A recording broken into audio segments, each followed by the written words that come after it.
अली खामने की डेथ के बाद सवाल सिर्फ ये नहीं कि ईरान में क्या होगा, सवाल ये है कि दुनिया किस डायरेक्शन में मूव करेगी। अस्सलाम वालेकुम, मैं हूं जोया और आज हम बात करने जा रहे हैं एक ऐसे इवेंट पर जिसने सिर्फ एक मुल्क नहीं बल्कि पूरी दुनिया को हिला दिया है। मिडिल ईस्ट की सियासत में एक बड़ा चैप्टर बंद हो चुका है। ईरान के सुप्रीम लीडर अली खामने की डेथ ने ग्लोबल पॉलिटिक्स, सिक्योरिटी डायनामिक्स और फाइनेंशियल मार्केट्स में नए सवालात खड़े कर दिए हैं।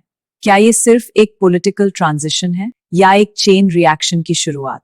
आज के प्रोग्राम में हम समझेंगे इस लीडरशिप चेंज का ईरान के अंदर क्या असर होगा, रीजन किस तरह रिएक्ट कर सकता है और सबसे अहम ग्लोबल ऑयल, गोल्ड और करेंसी मार्केट्स पर इसका क्या इंपैक्ट पड़ेगा। पैनिक करने से पहले समझना जरूरी है, तो चलिए शुरू करते हैं। कैप्टन, आप रिटायर्ड सोल्जर हैं, फिर भी आज के इंटरनेशनल टेंशंस के दौर में आम लोगों की जिंदगी को कैसे बचाया जा सकता है? क्या मिलिट्री सॉल्यूशंस ही सब कुछ हल करते हैं? जोया, आपका सवाल बहुत इंपॉर्टेंट है और सिंपल जवाब नहीं है। मिलिट्री सॉल्यूशंस सिर्फ एक टूल है। कभी कभी जरूरत पड़ती है, लेकिन असल काम डिप्लोमेसी, अंडरस्टैंडिंग और स्ट्रेटेजिक प्लानिंग का है। आम लोगों की जिंदगी बचाने के लिए हमें हर एंगल देखना पड़ता है, ह्यूमैनिटेरियन एड, अलायंसेस और प्रिवेंटिव मेजर्स। सर, मेरा ख्याल है कि लोग अक्सर ये समझते हैं कि टेंशन का मतलब सिर्फ फाइटिंग एक्शन है, लेकिन रियलिटी में अगर लोग तैयार रहें और सोसाइटी को प्लान मिले, बहुत सारी प्रॉब्लम्स अवॉइड की जा सकती हैं। मतलब आप कह रहे हैं कि मिलिट्री एक्शन एक ऑप्शन है, लेकिन असल डिफेंस एक्चुअली प्रिवेंशन और लोगों की प्रोटेक्शन है। बिल्कुल, और प्रिवेंशन का मतलब सिर्फ आर्मीज नहीं, सिविल सोसाइटी, एनजीओज और रिस्पॉन्सिबल लीडरशिप भी इक्वली इंपॉर्टेंट है। अगर हम सिर्फ फोर्स पर रिलाई करें तो हम टेंशन को कभी परमानेंटली रिजॉल्व नहीं कर सकते। और यह भी याद रखिए, लोगों का ट्रस्ट और कोऑर्डिनेशन ही उनकी जिंदगी बचाता है। जब इंफॉर्मेशन टाइमली और एक्यूरेट हो, लोग पैनिक नहीं करते और केओस कंट्रोल में रहता है। यानी कि असली हीरो वो होता है आम लोगों के लिए सेफ एनवायरनमेंट क्रिएट करे, ना कि सिर्फ बैटल जीते। बिल्कुल, और यही सबसे बड़ी रिस्पॉन्सिबिलिटी है हर सोसाइटी का।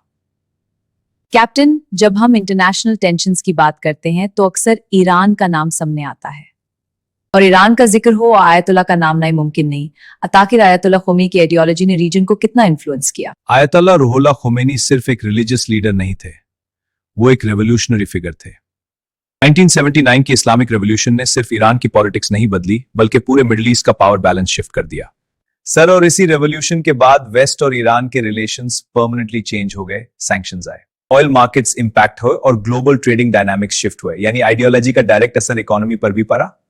बिल्कुल, जब लीडरशिप आइडियोलॉजी ड्रिवन हो तो फॉरेन पॉलिसी भी उस आइडियोलॉजी का एक्सटेंशन बन जाती है, और जब फॉरेन पॉलिसी चेंज होती है तो ग्लोबल मार्केट्स रिएक्ट करते हैं।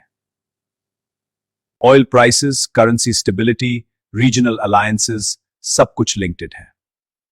मतलब अगर हम आज के टेंशंस को समझना चाहते हैं तो हमें 1979 की रेवोल्यूशन और खोमेनी की सोच को समझना होगा। एग्जैक्टली, उनका विजन था एक इस्लामिक गवर्नेंस मॉडल जो वेस्टर्न इन्फ्लुएंस से आजाद हो।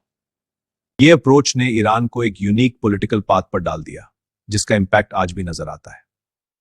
और इसी वजह से जब भी स्ट्रेट ऑफ हॉर्मूज या रीजनल कॉन्फ्लिक्ट की न्यूज आती है, ट्रेडर्स पैनिक करते हैं। ऑयल सप्लाई का खतरा हो तो मार्केट्स तुरंत रिएक्ट करती हैं। यानी कहानी सिर्फ आइडियोलॉजी की नहीं, ग्लोबल पावर, इकोनॉमी और आम इंसान की रोजी रोटी तक जाती है। एग्जैक्टली, और इसीलिए हिस्ट्री को समझना जरूरी है, क्योंकि प्रेजेंट टेंशंस हवा में पैदा नहीं होते, उनकी जदाइन होती हैं। कैप्टन, आपने पहले आयतुल्ला खोमेनी का जिक्र किया, लेकिन आज जो न्यूज चल रही है उसका ताल्लुक किससे है? देखिए, अगर हम स्पेसिफिकली आयतुल्ला रूहुल्लाह खोमेनी की बात करें, उनका इंतकाल 1989 में हो चुका है। लेकिन आज जिस शख्सियत की डेथ ने दुनिया को हिला दिया है वो अली खामनी, जो 1989 से ईरान के सुप्रीम लीडर थे। यानी 35 साल से ज्यादा एक ही लीडरशिप, और फिर अचानक एंड। जी, और जब इतनी लॉन्ग टर्म सेंट्रलाइज्ड अथॉरिटी खत्म होती है तो सिर्फ एक कुर्सी खाली नहीं होती, पूरा पावर स्ट्रक्चर टेम्पररी अनसर्टेनिटी में चला जाता है। इसका मतलब सिर्फ ईरान तक लिमिटेड इंपैक्ट नहीं होगा? बिल्कुल नहीं, ईरान मिडिल ईस्ट का एक सेंट्रल प्लेयर है। Regional alliances, proxy networks, energy route सब इंटरकनेक्टेड है। ऐसे वक्त में तीन चीजें सबसे पहले इंपैक्ट है: internal political stability, 2 security balance, 3 global financial markets. यानी ऑयल, गोल्ड और डॉलर फिर से हेडलाइंस बन सकते हैं। एग्जैक्टली, मार्केट सर्टेनिटी पसंद करती है, और जब लीडरशिप ट्रांजिशन अनक्लियर हो, वॉलेटिलिटी बढ़ जाती है। तो सवाल ये है, क्या ये सिर्फ एक पॉलिटिकल इवेंट है या एक ग्लोबल चेन रिएक्शन की शुरुआत? देखिए, जब इतनी पावरफुल पोजीशन अचानक खाली होती है तो सबसे पहला सवाल होता है सक्सेसर कौन और कैसे।